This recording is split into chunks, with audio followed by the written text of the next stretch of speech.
Most people don't abandon their dreams because they fail. They abandon them because they learn how to behave. Somewhere between childhood and adulthood, desire becomes embarrassing. Wanting too much becomes naive. Certainty becomes arrogance. You're taught to qualify your ambition, soften your language, and lower your expectations so you don't look foolish for caring. By the time people are ready to lead, they've already learned how not to want anything honestly. One Piece does something uncomfortable with this. It gives us a leader who never learned that lesson. Luffy doesn't act like a leader, at least not in the way we typically understand leadership. He's childlike, impulsive, reckless. He chases butterflies mid battle. He declares impossible dreams with the casualness of someone ordering lunch. By every conventional metric, he should fail, and yet people follow him. Not just follow, they dedicate their entire lives to him. Zoro, Nami, Sanji, Robin, every single member of the Straw Hat crew would die for Luffy without hesitation. Not because he commands them to, not because they fear him, but because of something deeper, something most leaders never access. Luffy is not a traditional leader, he's a mirror. When the Straw Hats look at Luffy, they don't see someone above them, they see what's possible. Luffy reminds them of something they've forgotten, something the world has beaten out of them, the ability to dream without shame. In the real world and in the anime, people are afraid to have dreams. They learn early that dreams are dangerous, that wanting something too much opens you up to disappointment, to mockery, and to failure. So they stop wanting, or they want quietly, carefully, with caveats and backup plans, with justifications and all. Luffy does not do this. He declares he's going to be the king of the pirates with the same self assurance someone might say the sky is blue. There's no hesitation, no apology, no performance of humility. And this creates something inside the people around him, an internal representation, permission to dream and stop self censoring. Luffy represents authentic sentiment, the raw, unfiltered desire that exists before the world teaches you to moderate it. If Luffy can accomplish his goals, so can they. Luffy's philosophy isn't is this realistic? It's is it on my heart? He doesn't calculate probability, he doesn't weigh risk against reward. He asks one question. Do I want this? And if the answer is yes, he moves. This isn't stupidity, it's clarity. Most people spend their entire lives asking the wrong question. They ask, can I do this? Should I do this? What will people think if I do this? Luffy asks, is this what I want? And then he acts. This is what makes him dangerous. Not his strength, not his abilities, but his complete disregard for the world's assessment of what's possible. Here's what happens when you're around someone who genuinely doesn't question themselves. Their certainty becomes infectious. Not because they're forcing it on you, not because they're giving motivational speeches, but because certainty, when it's real, changes the atmosphere. Luffy's self assurance isn't arrogance, it's not ego, it's not bravado covering insecurity, it's genuine belief. His dreams sound impossible. Becoming king of the pirates is absurd on its face, yet he carries himself every single day as if his dreams are prophecies, as if the outcome is already decided and he's just walking through the steps. This builds confidence in people. Not confidence in him alone, but confidence that maybe, just maybe, the same certainty is available to them. They have no choice but to believe in him. And in believing in him, they find permission to carry some of that same sentiment for themselves.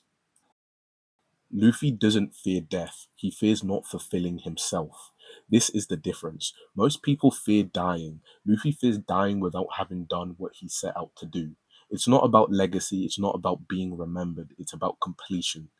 Did I do what was on my heart? Did I live the way I wanted to live?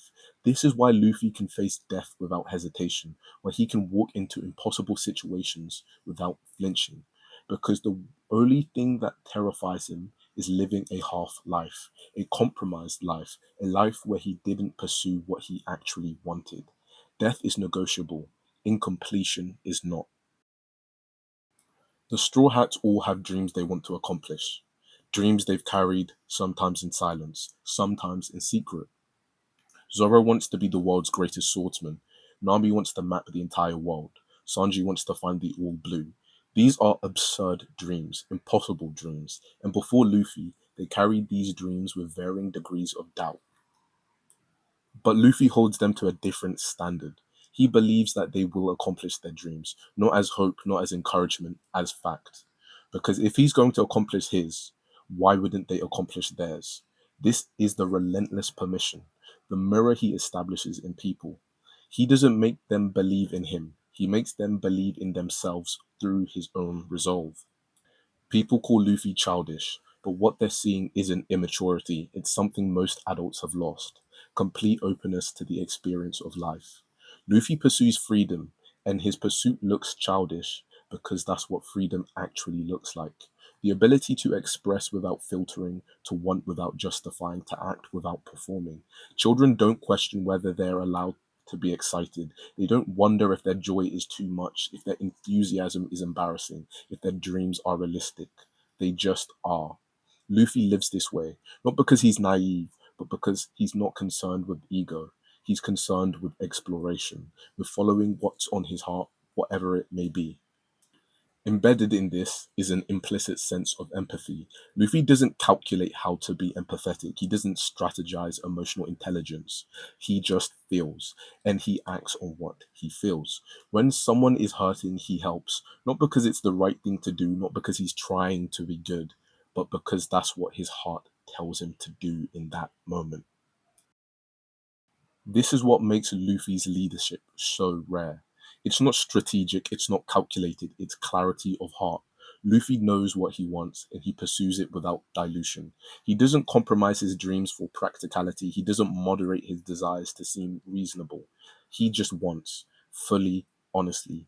And this clarity is what people respond to, not because they agree with everything he does, not because he's always right, but because in a world where most people are performing, where most people have learned to hide their real desires behind layers of acceptability, Luffy is transparent. You always know where you stand with him, you always know what he cares about, and that transparency creates safety. The Straw Hats can be themselves around Luffy because Luffy is unapologetically himself, but it's more than that. Luffy reminds people that they have a heart they can use, and he won't embarrass or judge them for it. Take Nami before Luffy. She believed all pirates were evil, she lived defensively and guarded, but Luffy's natural unguarded nature reveals that she's being defensive. Nami cares and Luffy knows it. He doesn't judge her for caring, he judges her for fighting the fact that she does. This is what Luffy does to everyone around him. He doesn't change them, he strips away the performance. Luffy to the Straw Hats is the reason why Zoro thinks he's Zoro, the reason Nami thinks she's Nami. Not because he tells them who to be, but because he refuses to let them hide from what's already there. He leads through the clarity of heart. Now contrast this with Doflamingo, with Archaeanu. These are traditional leaders, the kind the world recognizes and rewards. They lead through fear, through manipulation, through danger. Their subordinates follow them not out of dedication, but out of survival. There's no belief in Doflamingo, no genuine respect for Archaeanu. There's only the calculation that disobeying is worse than obeying. This creates a fundamentally different dynamic. People under this kind of leadership grow resentful, distasteful of their leaders. They don't believe in their leader, they believe in the superiority of their leader. The moment that position is threatened, the loyalty evaporates. Because it was never loyalty, it was compliance. Doflamingo and Arcano inspire nothing, they control. And control, no matter how absolute, is always going to be fragile. Luffy represents relational leadership. Leadership where the bond is not top down but reciprocal. The Straw Hats don't follow Luffy because he's above them. They follow him because he sees them. He doesn't reduce them to their function. He doesn't value them for what they provide. He values them for who they are. And in return, they give him everything. Not because they owe him, but because they want to. This is the fundamental difference between relational and hierarchical leadership. Hierarchical leadership says, I am above you, so you follow. Relational leadership says, I see you, so you choose to stay. One creates resentment, the other creates devotion. One fractures under pressure, the other strengthens. Luffy is a commentary on which form of leadership actually lasts. Not the one that controls, but the one that connects. At the core of everything Luffy does is one thing: Permission. He gives people permission to want what they want, to be who they are, to dream without apology, not through words, but through example. By living in a way that says this is possible, by refusing to shrink his dreams to fit other people's sense of reality, by believing so completely in himself that doubt becomes impossible in his presence. This is why people follow him, not because he's the strongest, not because he's the smartest, but because he makes them believe they're allowed to be themselves too. And that permission, that relentless, uncompromising permission, is the most powerful force a leader can offer. Luffy doesn't lead the way we're taught leaders should lead. He doesn't control, he doesn't command, he doesn't strategize. He just is. And in being fully himself, he gives everyone around him permission to do the same. This is what makes him dangerous to people like Doflamingo and Arcainu. Not his strength, not his crew, but the fact his existence is a refutation of everything hierarchical leadership stands for. He proves that you don't need fear to inspire loyalty. You don't need control to create devotion. You just need to be real, to believe in yourself so completely that others start to believe in themselves too. That's the mirror, that's the permission, that's the leadership. Relational, communal, unshakable. And it will always outlast the alternative.